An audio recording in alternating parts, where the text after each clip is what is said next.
My passion my whole life has been soccer. I started playing whenever I was 3 years old, and I didn't really grow much taller than that, so I had to find a game where the ball was played on the ground, and it wasn't basketball. So I love soccer. I have my whole life, and I played growing up as well as in high school, and then when it became time to finish high school, I played in college as well at Grove City College. When I was about to graduate from Grove City, I wasn't ready to give soccer up yet, and I wanted to find any way I could to be involved with the sport. And I had an opportunity to start from the ground a team at Penn State New Kensington, which was also a college team. The program had never existed before, and I was their first ever head coach.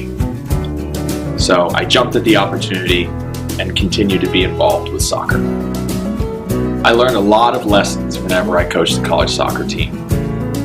There was no one above me in order to tell me exactly what I needed to do. I didn't have orders, and I got to decide how I wanted to run it myself. This was a lot of freedom, and it was something I wasn't used to. It was a lot of responsibility, and I grew a ton as a result.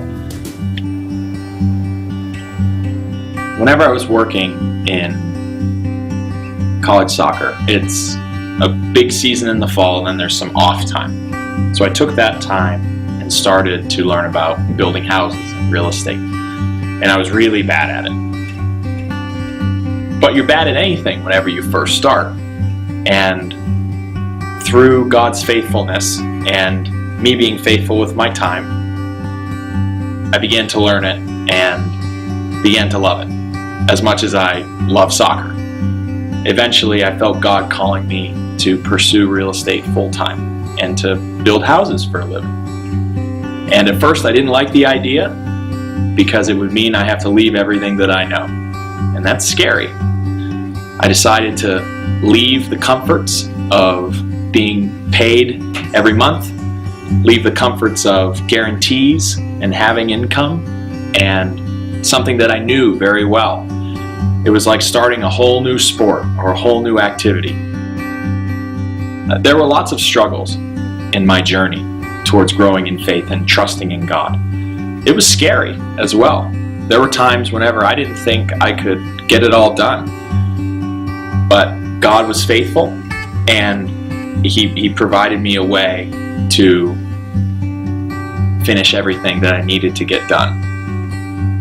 I've had to work quite a bit, and I had to be faithful in learning new things and in trusting Him that although I might not see the whole picture right now, I might not see where He's going exactly, I know that He loves me the way a daddy loves, and He is my advocate. And so I knew that He was leading me in places where love would lead, and that I should trust Him and follow Him. Through God's faithfulness, I've prospered and am now a successful business owner. And it goes to show that if we're faithful with small things, it could be as simple as shoveling someone else's driveway, saying thank you, being polite, being on time, being respectful. If we honor God's word and we say what He says about us, He will honor us in return. And my life is an example of that.